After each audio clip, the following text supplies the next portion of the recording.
नमस्कार मित्रांनो, मी तुकाराम सुरनर, सुरनर जे आर आणि योजना या यूट्यूब चॅनलमध्ये आपल्या सर्वांचं स्वागत आहे. आजच्या व्हिडिओमध्ये आपण माहिती पाहण्याचा प्रयत्न करणार आहोत. तो म्हणजे नमो दिव्यांग शक्ती अभियानाअंतर्गत दिव्यांग पुनर्वसन केंद्र घोषित करण्याबाबत जो काही आज जे आर निघालेला आहे. 30 जानेवारी 2025 रोजी त्या संदर्भातील थोडक्यात माहिती घेण्याचा प्रयत्न करणार आहोत. तर चला आजच्या व्हिडिओला आपण सुरुवात करूया.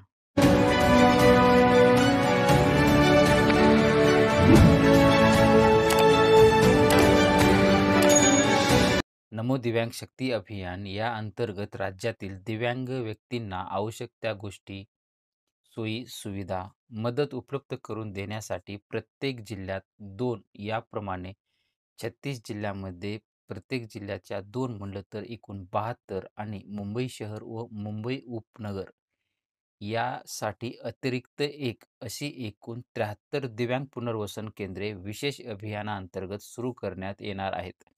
सदर विशेष अभियानास नमो दिव्यांग शक्ती अभियान असे संबोधण्यात येणार आहे. राज्यामध्ये जे काही दिव्यांग व्यक्तींना मूलभूत उपचार, आवश्यकतेनुसार शस्त्रक्रिया असतील किंवा उपचारांची आणि सहाय्यक उपकरणांची उपलब्धतेनुसार माध्यमातून पुनर्वसनासाठी सहाय्य आणि सामाजिक सुरक्षितता देण्यासाठी दिव्यांग व्यक्तींशी निगडीत शासनाच्या ज्या काही सेवा प्रदान करण्यासाठी सदर अभियानाअंतर्गत दिव्यांग पुनर्वसन केंद्रामार्फत पुढील सोयी-सुविधा दिल्या जाणार आहेत किंवा मध्ये जर पाहिलं तर अभियान स्वरूपात दिव्यांगाचे सर्वेक्षण व ओळख निश्चित करणे. त्यानंतर दिव्यांगांना दिव्यांग प्रमाणपत्र, परिवहन व रेल्वे पास आणि दिव्यांगांना असलेल्या इतर ज्या काही सोयी-सुविधा आहेत त्या उपलब्ध करून देणे.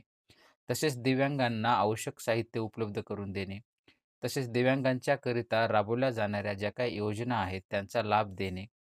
दिव्यांगांना तांत्रिक व व्यावसायिक प्रशिक्षण देणे. त्याच्यामध्ये जर पाहिलं तर दिव्यांगांना व्यवसाय उभारणीसाठी जे काही भांडवल व कर्ज उपलब्ध करून देणे.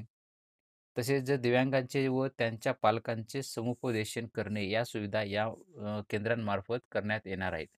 वरील सोयीसुविधा देण्याकरिता राज्यातील कार्यरत असलेल्या स्वयंसेवी संस्था व जिल्हा दिव्यांग पुनर्वसन केंद्र यामधून आपण पाहू शकता येतं की एकूण परिशिष्ट अ मध्ये दाखवलेलं आहे. त्याच्यामध्ये एकूण 29 जिल्हा दिव्यांग पुनर्वसन केंद्रांना नमो दिव्यांग शक्ती अभियानाअंतर्गत घोषित करण्यात येत आहे. तर हे जे काही नमो दिव्यांग शक्ती अभियानाअंतर्गत घोषित करण्यात येणारे जे काही दिव्यांग पुनर्वसन केंद्र आहेत, त्याच्यामध्ये स्वयंसेवी संस्था वगैरे असतील, तर यांचे निकष पाहिले आपण, तर ते निकष कोणत्या पद्धतीचे आहेत? थोडक्यामध्ये आपण त्यांचे निकष पाहण्याचा सुद्धा प्रयत्न करणार आहोत.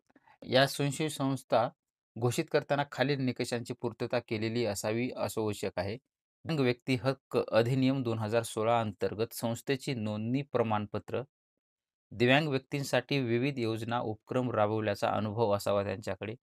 संस्थेची स्वतःच्या नावे असलेली जागा, इमारत अथवा भाडेकराराने घेतलेली पुरेशी इमारत किंवा सदर इमारत अडथळामुक्त व सुगम्य असावी.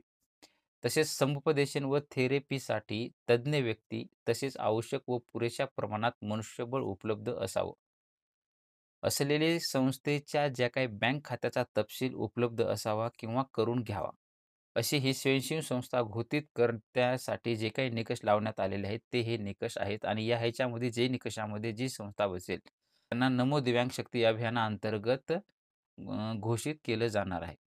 यानंतर हे जे काही नमो दिव्यांग शक्ती अभियानाअंतर्गत हे निवड झालेले जे काही जिल्हा दिव्यांग पुनर्वसन केंद्र आहेत, यांची निवड झाल्यानंतर त्यांनी कोणते कार्य करायचे आहेत, त्या संदर्भातील जर थोडक्यात पाहिलं आपण, तर दिव्यांग व्यक्तींसाठी जे काही तालुका पातळीवर जिल्हा किंवा उपजिल्हा रुग्णालयाच्या समन्वयाने गरजेनुसार, आवश्यकतेनुसार शिबिर आयोजित करावे लागणार आहेत त्यांना. त्यानंतर दिव्यांग व्यक्तीसाठी जे काही केंद्र व राज्य शासनाच्या विविध योजनांची माहिती देणं आहे. तसेच रेल्वे असेल किंवा बस असेल, पाससाठी दिव्यांग व्यक्तींना कागदपत्रांची जी काही पूर्तता करून संबंधित प्रशासकीय यंत्रणेला सादर करणे व पाठपुरावा करून तो प्रदान करून देणं, हे सुद्धा कार्य त्यांना करावं लागणार आहे. तसेच कार्यक्षेत्रामधील जे काही दिव्यांग व्यक्तींची नोंद घेऊन त्यांना ते रेकॉर्ड ठेवावं लागणार आहे. तसेच यू-डी-आय-डी कार्ड मिळवून देण्यासंबंधित दिव्यांग व्यक्ती किंवा प्रशासकीय विभाग व आरोग्य यंत्रणांशी समन्वय ठेवून त्यांना मदत करावी लागणार आहे. दिव्यांग मुलांच्या पालकांचं समुपदेशन करणे त्यांना इतकंच आवश्यक आहे. तसेच 0 ते 6 या वयोगटातील जे काही दिव्यांग बालकांचे त्वरित निदान करून शीघ्र उपचार करण्यासाठी सहाय्य करणं, हे जे काही कार्य आहे ते या केंद्रांना करावे लागणार आहेत.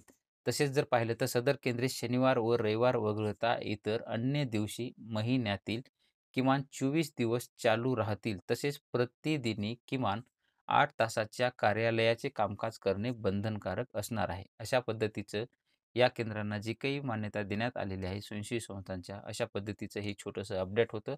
ते अपडेट आपण पाहण्याचा प्रयत्न केलेला आहे. यामुळे काय होणार आहे, की जे काही जवळचे जे काही दिव्यांग व्यक्ती वगैरे असतील, त्यांना आपापल्या जिल्ह्यामध्ये जर पाहिलं तर ते जास्त आणखी सोयी-सुविधा घेऊन त्यांना स्वयंसेवी संस्थांमार्फत योजना वगैरे घेण्यासाठी फायदेशीर ठरणार आहेत. अशा पद्धतीचं हे नवीन अपडेट होतं, ते आपण पाहण्याचा प्रयत्न केलेला आहे. असेच नवीन व्हिडिओ आपल्या चॅनेलवरती येत असतात. तुम्ही जर या चॅनेलवर नवीन असाल, तर आपल्या चॅनेलला सबस्क्राईब करा, जेणेकरून व्हिडिओ अपलोड करताच माहिती तुमच्यापर्यंत पोहोचवली जाईल. भेटूया नवीन माहितीसह नवीन व्हिडिओमध्ये. धन्यवाद.